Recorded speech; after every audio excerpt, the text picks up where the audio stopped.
Everyone, कैसे हैं सभी। देखिए अभी जो है हमारे पास में टॉपिक है कंजर्वेशन लॉज।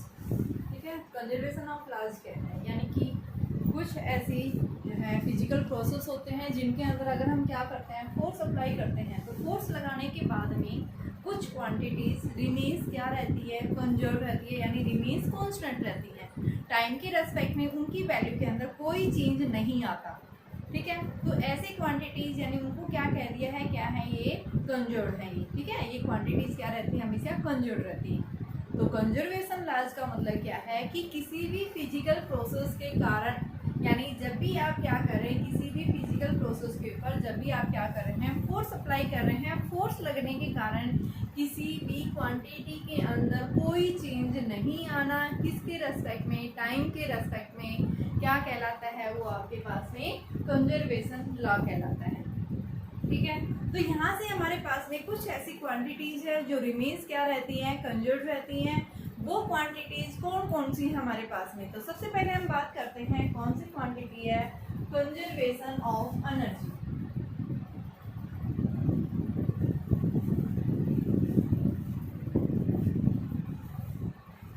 नेम से इंडिकेट हो रहा है कंजर्वेशन ऑफ एनर्जी, यानी एनर्जी जो है हमेशा क्या रहती है, कंजर्व रहती है। According to this definition energy can neither be created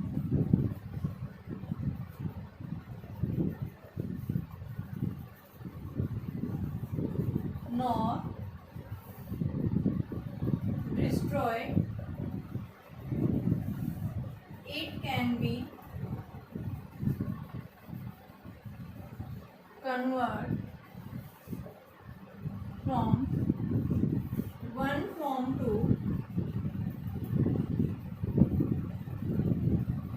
other form. जैसे एग्जाम्पल हम देखते हैं कि मान लो मैंने क्या किया है, एक बॉल ली है। ठीक है, उस बॉल को या मैंने एक बॉडी ली, उस बॉडी को मैंने ड्रॉप कर दी। यहाँ पे इसके पास इनिशियल कौन सी एनर्जी थी, पोटेंशियल एनर्जी। क्यों थी, इसकी हाइट के कारण। ठीक है, ड्यू टू इट्स पोजीशन के कारण। ठीक है, अब मैंने उसको क्या किया, स्ट्राइक कर नीचे गिरा दिया। ठीक है, ग्रेविटी के कारण कहाँ जाएगी, नीचे जाएगी, अर्थ उसको अपनी तरफ अट्रैक्ट करेगी। जैसे जैसे वो नीचे की तरफ जाएगी, स्पीड क्या होगी उसकी, बढ़ेगी। हाइट क्या होगी, कम हो रही है, हाइट कम हुई तो पोटेंशियल एनर्जी क्या होगी, कम होती जाएगी। और वही पोटेंशियल एनर्जी किसके अंदर कन्वर्ट होगी, काइनेटिक एनर्जी के अंदर। तो हम क्या देख रहे हैं, जैसे ही वो ग्राउंड के ऊपर स्ट्राइक करती है, ग्राउंड के ऊपर पहुंचती है, तो उस केस में उस बॉडी के पास में मैक्सिमम क्या होती है, काइनेटिक एनर्जी। और जब वो एट ए हाइट के ऊपर थी, क्या थी उसके पास में, पोटेंशियल एनर्जी।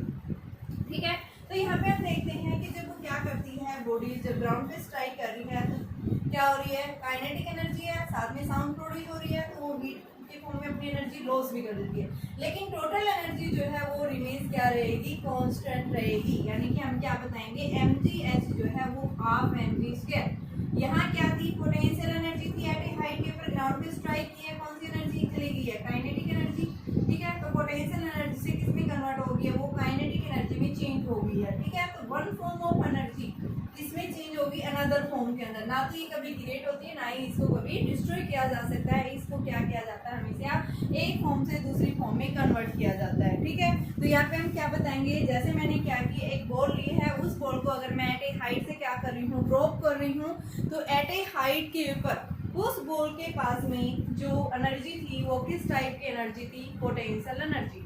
और वो पोटेंशियल एनर्जी किस कारण से थी, ड्यू टू इट्स पोजीशन के कारण, कि वो एट ए हाइट के ऊपर है। तो वही जैसे हम उसको ड्रॉप कर देते हैं एट ए हाइट से, तो वही एनर्जी किसमें चेंज हो जाती है, काइनेटिक एनर्जी में, यानी पोटेंशियल एनर्जी डिक्रीज होने लग जाती है, काइनेटिक एनर्जी बढ़ने लग जाती है। और जैसे वो ग्राउंड पे स्ट्राइक करती है तो मैक्सिमम काइनेटिक एनर्जी होती है, और साथ में क्या होती है कि साउंड प्रोड्यूस होती है, तो वो अपनी कुछ एनर्जी लॉस भी कर देती है, किस फॉर्म में, हीट की फॉर्म में। लेकिन एनर्जी जो रहेगी वो रिमेन्स क्या रहती है, वहाँ पे कांस्टेंट रहती है। तो यानी हम क्या बताते हैं, इस टाइप के फिनोमेना को हम क्या बोलते हैं, क्या है, कंजर्वेशन ऑफ एनर्जी।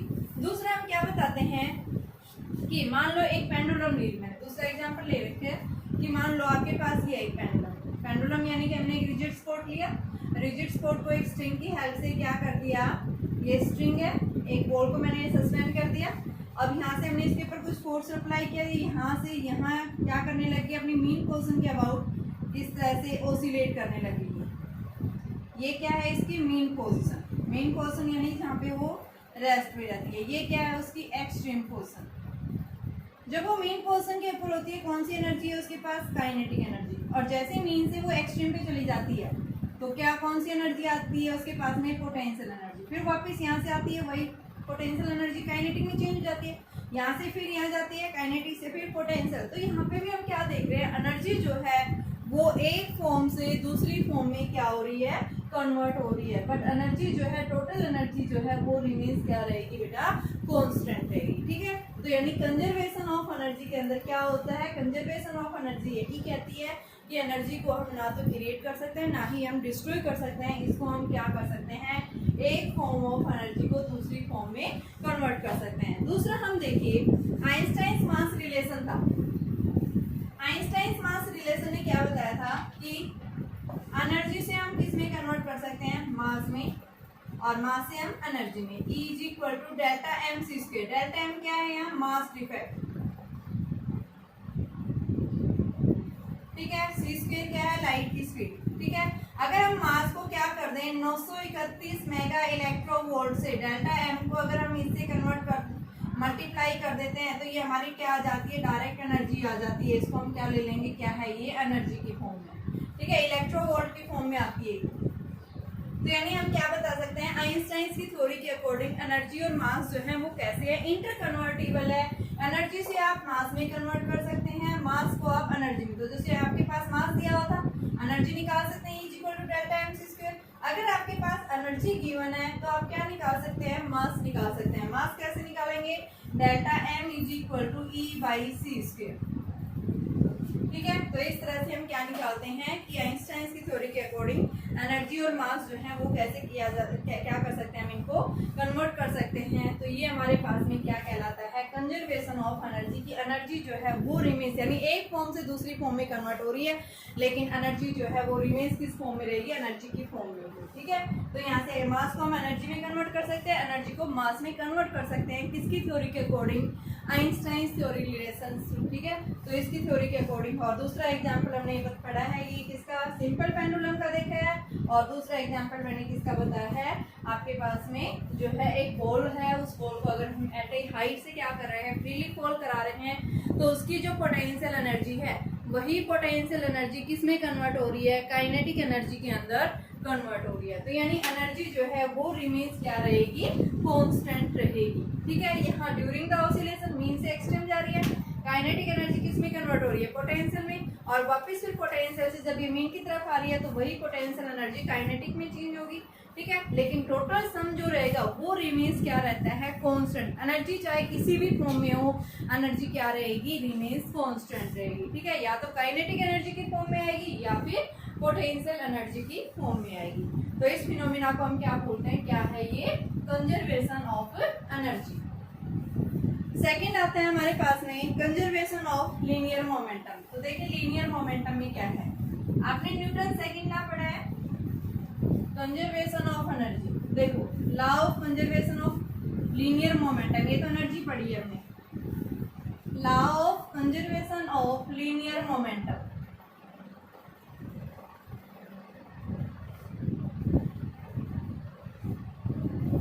क्या कहता है ये law, according to Newton second law,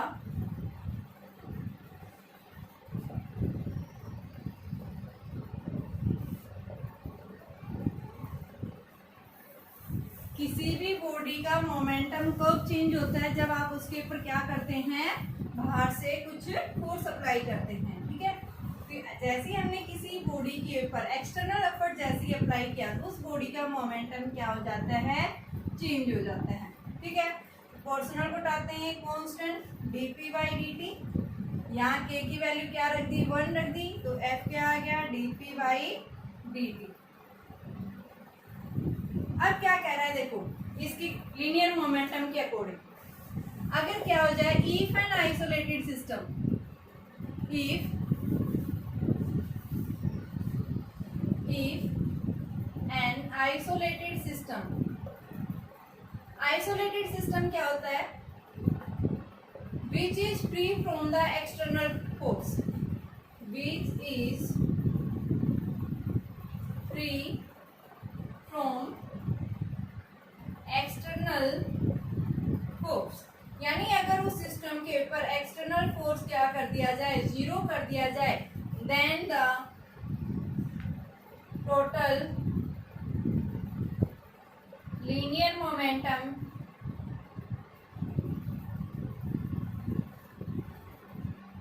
will remains conserved। ठीक है, क्या कहता है, अगर हम किसी भी, ये कैसा फोर्स था, एक्सटर्नल फोर्स था, बाहर से कोई फोर्स लगा रहे थे तभी क्या हो रहा था, बॉडी का मोमेंटम चेंज हो रहा था। तो यहाँ पे क्या बताया गया है कि अगर हम किसी भी सिस्टम के ऊपर बाहर से कोई भी फोर्स अप्लाई करते हैं, जो क्या है कि फोर्स अप्लाई करते ही क्या हो जाता है, उसका मोमेंटम चेंज हो जाता है, किसके रेस्पेक्ट में, टाइम के रेस्पेक्ट में। ये तो किसके अकॉर्डिंग, न्यूटन्स के अकॉर्डिंग बताया था। लेकिन ये क्या बता रहा है, ये कंजर्वेशन ऑफ लीनियर मोमेंटम, यानी लीनियर मोमेंटम कंजर्व कब रहेगा, जब आप क्या लें, एक आइसोलेटेड सिस्टम लें, उस आइसोलेटेड सिस्टम के अंदर मोमेंटम हमेशा कंजर्व रहेगा। तो आइसोलेटेड सिस्टम का मतलब क्या है, ऐसा सिस्टम जिसके अंदर बाहर से जो फोर्स लगा है उसकी वैल्यू क्या लें, अगर जीरो ले लें तो हमारे पास में क्या आ जाएगा, zero is equal to d p by d t.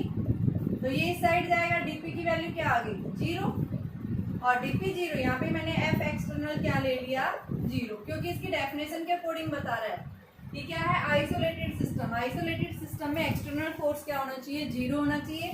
तो आपके पास में क्या आ गया, डीपी बाई डी की वैल्यू जीरो हो गई है। ठीक है, डीपी को क्या लिखेंगे हम, जीरो, और डीपी अगर जीरो आ गया इसका मतलब क्या है, पी की वैल्यू क्या रहेगी, कांस्टेंट। और पी क्या है बेटा, हमारा मोमेंटम। ठीक है, यहाँ से m1 भी कांस्टेंट लिख सकते हैं। ठीक है, जब भी कोई बॉडी मोशन में होती है तो उस मोशन यानी उस बॉडी के साथ में क्या एसोसिएट होता है, मोमेंटम। मूव कर रही है अगर उसके पास में मास क्या है, m, और अगर वो v वेलोसिटी से जा रही है तो उसका मोमेंटम रिमेन्स क्या रहता है, कांस्टेंट। ठीक है, जैसे एग्जांपल देखिए, हम क्या करते हैं, राइफल से बुलेट फायर करते हैं तो उसके ऊपर हम क्या करते हैं, राइफल के ऊपर किक लगाते हैं पीछे की तरफ, यानी फोर्स लगाते हैं, जिसके कारण क्या हो जाती है, राइफल किक करती है पीछे की तरफ, बुलेट आगे निकल जाती है। इनिशियली जब तक हमने कोई फोर्स अप्लाई नहीं किया था, इनिशियल मोमेंटम क्या था उसका, जीरो। और जैसे ही हमने क्या किया कि बुलेट को फायर करने के लिए क्या करते हैं, उसके ऊपर बाहर से हम कुछ एक्सटर्नल फोर्स लगाते हैं, हम जैसे दबाते हैं उसके ऊपर किक लगाते हैं, ठीक है ना, राइफल के ऊपर, तो क्या होगी, बुलेट आगे की तरफ निकल जाती है। और जैसे ही आपने उसको छोड़ा, फोर्स लगा दिया, तुरंत वापस वो रिकॉइल हो जाती है, यानी वापस अपने ओरिजिनल पोजीशन की तरफ आ जाती है, वापस खिंच जाती है जो उसकी पोजीशन थी। तो जैसे ही आपने क्या किया कि देखो, इनिशियल मोमेंटम जीरो था और साथ में हम किसका मोमेंटम ले रहे हैं, बुलेट का मोमेंटम, साथ में बुलेट की वेलोसिटी, बुलेट के मास है, ये किसका है आपके पास में, बुलेट की वेलोसिटी, और मास किसका लेंगे आपके पास में, ये जो है रिकॉइल हुई है, ये गन का मास इंटू में गन की वेलोसिटी प्लस में जो रिकॉइल किया वो mass of the bullet and mass of the velocity of the bullet. तो ये बुलेट की आ गई, ये गन की आ गई। तो यहाँ से हमारे पास में ये इनिशियल जीरो था, ये फायर करने के बाद है, तो यहाँ से हम क्या देखते हैं, एम जी वी जी बराबर एम वी बी, और यहाँ से वी जी जो है वो क्या आ जाता है, minus m v b upon में एम जी। तो ये नेगेटिव साइन का मतलब क्या, वापस वो रिकॉइल हो जाती है, अपनी ओरिजिनल पोजीशन पे आ जाती है। ठीक है, तो फायर करने से पहले और फायर करने के बाद उनका मोमेंटम रिमेन्स क्या रहता है, कंजर्व रहता है। ठीक है, तो यहाँ पे कंजर्वेशन ऑफ मोमेंटम में यही बताया गया है कि मोमेंटम हमेशा क्या रहता है, कंजर्व रहता है। कैसे कंजर्व रहता है कि अगर हम उस सिस्टम के ऊपर एक्सटर्नल फोर्स अगर क्या कर दे, जीरो कर दे। ठीक है, तो यहाँ पे आपके पास में मोमेंटम क्या रहेगा, रिमेन्स कंजर्व रहेगा। ठीक है,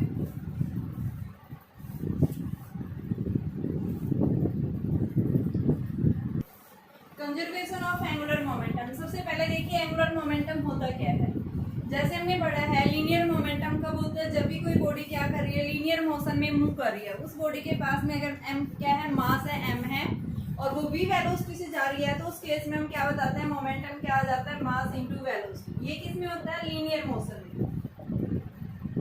लेकिन हम क्या बात कर रहे हैं, एंगुलर मोमेंटम की बात कर रहे हैं। एंगुलर मोमेंटम का मतलब क्या है, देखो कोई भी बॉडी जब क्या कर रही है, सर्कल में घूम रही है, ठीक है, तो उसके पास क्या होता है, इनर्शिया होता है। ठीक है, और वो रोटेशनल मोशन में जब क्या कर रही है, मूव कर रही है एक फिक्स एक्सिस के अबाउट, तो वहां पे हम क्या बताते हैं, ये क्या है इसकी रेडियस, मास इसका क्या है m, और इस फिक्स एक्सिस के अबाउट क्या कर रही है, वो घूम रही है। जैसे हम बताते हैं फैन, फैन क्या करे अपनी एक्सिस के अबाउट, यानी क्या करे इस एक्सिस ऑफ रोटेशन के अबाउट फैन की ब्लेड्स क्या करती रहती है, घूमती रहती है। ठीक है, तो वहां पे क्या रहेगा कि जैसे आप लीनियर मोशन में क्या लेते हैं, मास इनटू वेलोसिटी, ऐसे ही इस केस के अंदर क्या होगा, आपके पास में इस बॉडी का मास मोशन में है ये, ठीक है, तो इसका एंगुलर मोमेंटम, ठीक है, तो यहाँ से L इज इक्वल टू, यानी इस परपेंडिकुलर एक्सिस के अबाउट, इस एक्सिस के अबाउट क्या कर रही है, घूम रही है, तो परपेंडिकुलर डिस्टेंस कौन सी है, ये हुई, और ये m भी वेलोसिटी से, यानी ये क्या करी कुछ वेलोसिटी के साथ इसके साथ घूम रही है इस एक्सिस के अबाउट, ये क्या है एक्सिस ऑफ रोटेशन।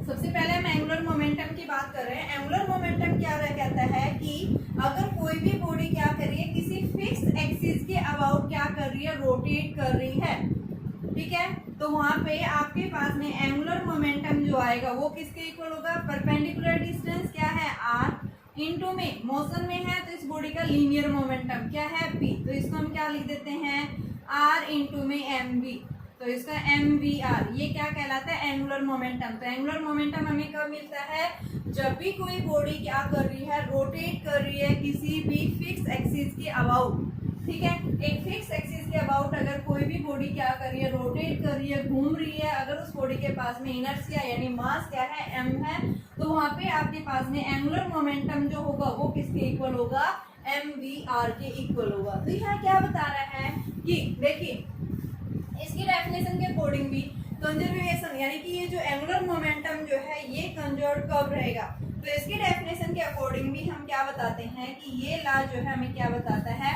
अगर आपके पास में कोई भी एक सिस्टम है, उस सिस्टम के ऊपर अगर एक्सटर्नल फोर्स जो है अगर क्या हो जाए, जीरो हो जाए, ठीक है, according to this law, according to this law, if external torque,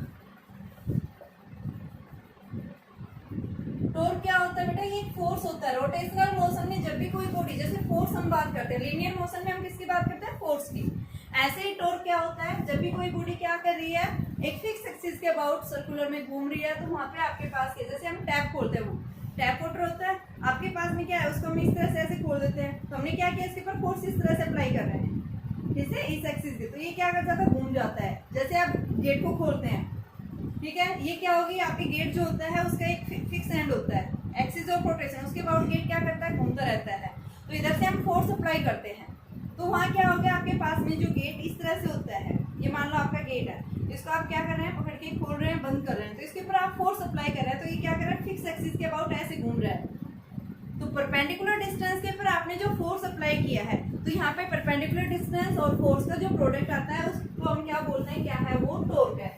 इसी तरह से हम क्या कर रहे थे कि अगर आपके पास में जो एंगुलर मोमेंटम जो है ये कंजर्व कब होगा, अगर उस सिस्टम के ऊपर जो टॉर्क लग रहा था, अगर उस टॉर्क की वैल्यू क्या हो जाए, जीरो हो जाए, if external torque on a system is zero, then total angular momentum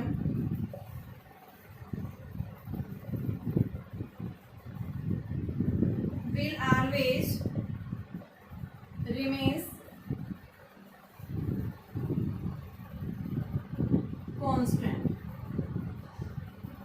ठीक है, जैसे हमने पढ़ा था linear momentum, linear momentum p क्या होता है, m भी होता है, उसके अंदर देखो न्यूटन सेकंड लॉ क्या कहता है, F is equal to dp/dt, उसने क्या बताया था यहाँ पे, कंजर्वेशन ऑफ लीनियर मोमेंटम की थ्योरी के अकॉर्डिंग अगर एक्सटर्नल फोर्स क्या हो जाए, जीरो हो जाए, अगर इस फोर्स को हम जीरो कर देते तो p क्या हो जाता है, कांस्टेंट हो जाता है। ये तो किसके अकॉर्डिंग था, linear momentum, conservation of linear momentum. अब हम क्या पढ़ रहे हैं, कंजर्वेशन ऑफ एंगुलर मोमेंटम पढ़ रहे हैं। तो कंजर्वेशन ऑफ एंगुलर मोमेंटम क्या कहता है कि अगर कोई भी बॉडी जब रोटेशनल मोशन में है, घूम रही है किसी फिक्स एक्सिस के अबाउट, तो उसके ऊपर जो टॉर्क लगा है, टॉर्क यानी रोटेशनल मोशन में फोर्स जो लगता है, किस फॉर्म में लगता है, टॉर्क की फॉर्म में।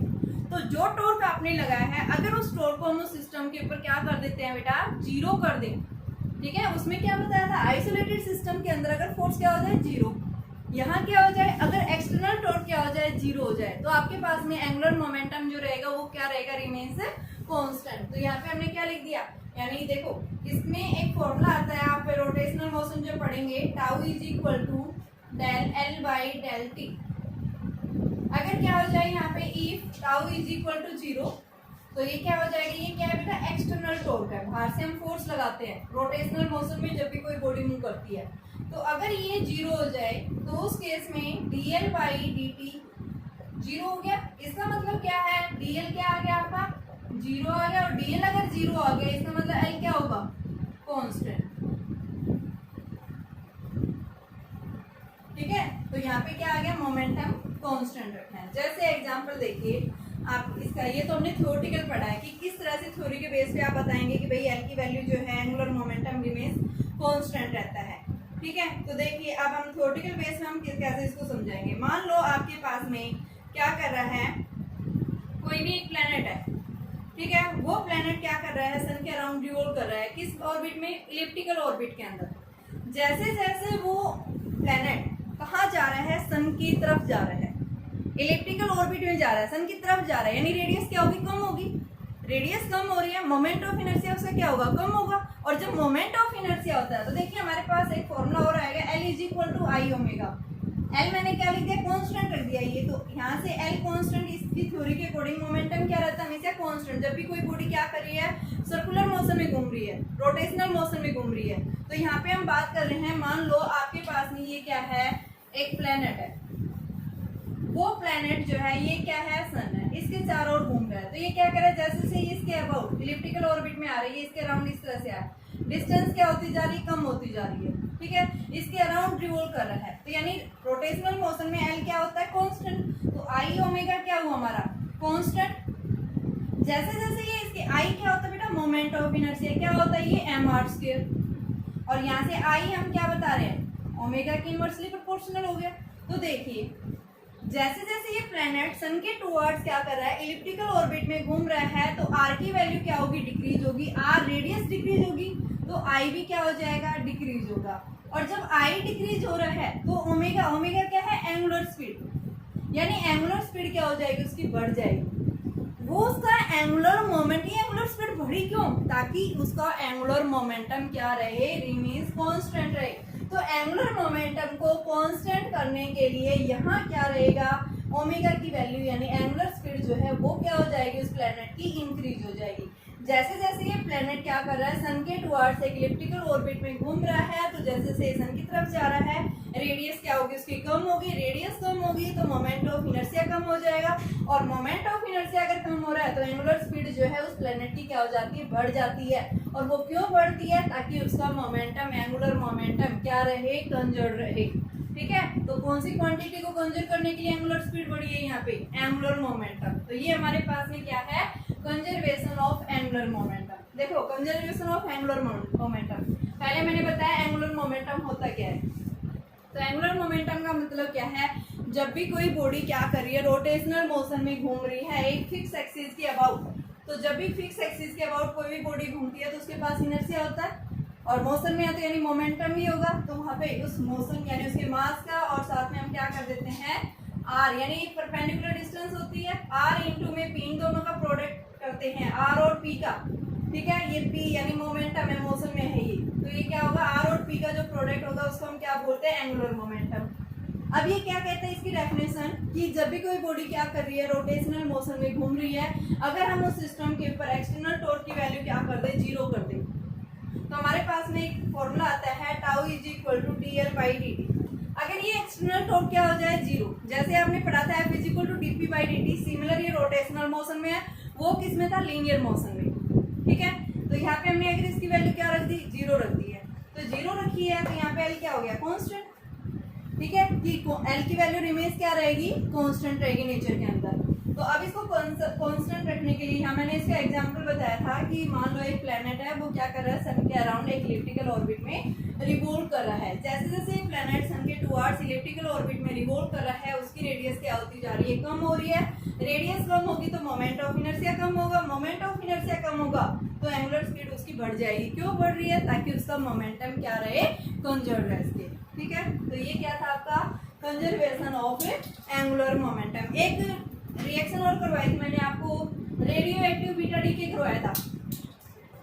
रेडियो एक्टिव बीटा डीके के केस में मैंने बताया था बेटा क्या निकलता है, न्यूट्रिनो और एंटी न्यूट्रिनो पार्टिकल्स एमिट होते हैं। क्यों एमिट होते हैं वो, उसका रीजन भी सेम है, ताकि वहां पे जब भी आपके पास में क्या हो रहा है, जब भी प्रोटॉन से न्यूट्रॉन में चेंज हो रहा है या न्यूट्रॉन से प्रोटॉन के अंदर चेंज हो रहा है, तो अपने साथ में क्या निकालता है कि कुछ पार्टिकल्स एमिट करता है, ताकि उसकी एनर्जी और मोमेंटम क्या रहे, कंजर्व रहे। तो अपने साथ कौन सा न्यूट्रिनो और एंटी न्यूट्रिनो पार्टिकल्स एमिट करता है।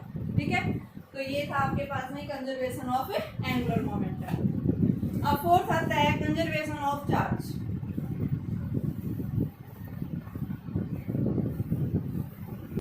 कंजर्वेशन ऑफ चार्ज, देखिए कंजर्वेशन ऑफ चार्ज का मतलब क्या है कि जैसे हम बताते हैं कि अगर आप अपने हैंड्स को क्या कर रहे हैं, रबिंग कर रहे हैं। If two bodies are comes in contact then the electrons and protons are transfers from one body to another. ठीक है, जैसे मान लो रबिंग कर रहे हैं तो आपके हैंड्स जो हैं कुछ समय बाद क्या हो जाते हैं, गर्म हो जाते हैं। क्यों होता है, ड्यू टू द फ्रिक्शन के कारण। फ्रिक्शनल रबिंग के कारण क्या हो जाता है, फ्रिक्शनल फोर्स प्रोड्यूस हो जाता है, और उस फ्रिक्शनल फोर्स के कारण क्या हो जाता है कि वहाँ पे जो लूजली, क्योंकि फ्रिक्शनल फोर्स के कारण क्या होती है, यहाँ पे एनर्जी प्रोड्यूस हो जाती है। वो एनर्जी कौन एब्जॉर्ब करेगा, यानी जिस एटम के पास में लूजली बाउंड इलेक्ट्रॉन्स थे, वो लूजली बाउंड इलेक्ट्रॉन्स क्या कर लेते हैं, उस एनर्जी को एब्जॉर्ब कर लेते हैं। और एब्जॉर्ब करने के बाद में जब भी आपके पास ये लूजली बाउंड इलेक्ट्रॉन्स होते हैं, ये अपनी स्टेट को क्या कर देते हैं, छोड़ देते हैं, और किसमें ट्रांसफर हो जाते हैं, किसी दूसरी बॉडी के अंदर। मान लो ये ए बॉडी है, ये क्या है, बी बॉडी है, तो यहाँ से इलेक्ट्रॉन्स जो है क्या हो जाते हैं, ट्रांसफर हो जाते हैं। ठीक है, तो इधर साइन कैसा जाता है, पॉजिटिव, और जिसने एक्वायर किया उसके ऊपर नेगेटिव चार्ज। तो जितने नंबर ऑफ पॉजिटिव चार्ज आए उतने ही नंबर ऑफ क्या आएंगे, नेगेटिव चार्ज आएंगे। ठीक है, तो कंजर्वेशन ऑफ चार्ज जो है क्या कहता है कि आपके पास में चार्ज जो होगा, charge is remains constant in an isolated system. कि उस आइसोलेटेड सिस्टम में चार्ज जो है वो हमेशा क्या रहेगा, कांस्टेंट रहेगा। ठीक है, जैसे आपने क्या किया, रबिंग किया, रबिंग कर रहे हैं, रबिंग के कारण क्या होगी, एनर्जी प्रोड्यूस होगी। उस एनर्जी को कौन एब्जॉर्ब करेगा, कि जिस बॉडी के पास में लूजली बाउंड इलेक्ट्रॉन्स है, उस लूजली बाउंड इलेक्ट्रॉन्स ने रबिंग के कारण जो एनर्जी प्रोड्यूस हुई थी, उस एनर्जी को एब्जॉर्ब कर ली। और एब्जॉर्ब करने के बाद में क्या हो गए, यहाँ से इलेक्ट्रॉन्स जो लूजली बाउंड थे वो कहाँ से, इस बॉडी से निकल के दूसरी बॉडी में चले गए। तो जितने नंबर ऑफ पॉजिटिव चार्ज यहाँ आए हैं उतने ही नंबर ऑफ नेगेटिव चार्ज यहाँ पे दूसरी बॉडी ने एक्वायर कर दिया। तो यहाँ पे कहने का मतलब क्या है कि number of positive charge will be equal to number of negative charge। ठीक है, number of positive charge will be equal to number of negative charge के इक्वल रहेगा। जैसे हम दूसरी इक्वेशन और भी बताते हैं कि आपके पास में क्या होता है, न्यूक्लियर फ्यूजन होता है। या फिर आप ये बता सकते हैं, मान लो एक ग्लास रोड को आपने क्या किया, सिल्क क्लॉथ के साथ रबिंग किया। ग्लास रोड को किसके साथ रबिंग किया, ग्लास रोड इज रबिंग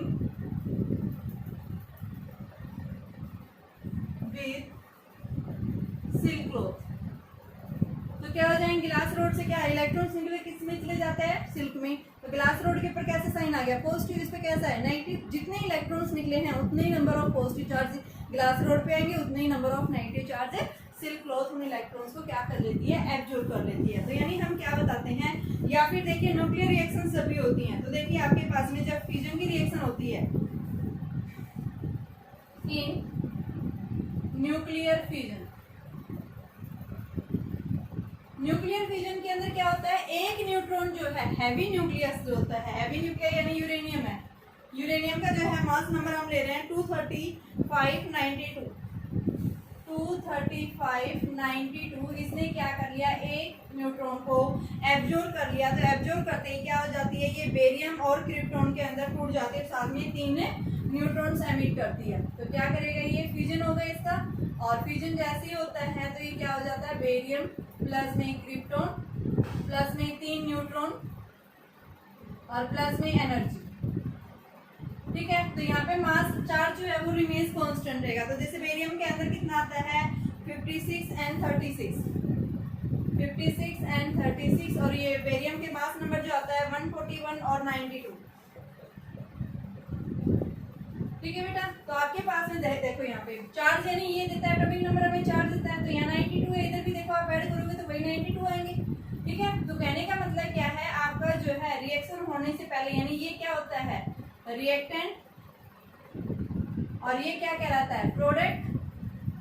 तो रिएक्टेंट में जितना चार्ज है, रिएक्टेंट में चार्ज कितना है 92, उतना ही किसके अंदर है प्रोडक्ट में 92 है। ठीक है, तो टोटल यानी हमारे पास में चार्ज जो है वो क्या रहेगा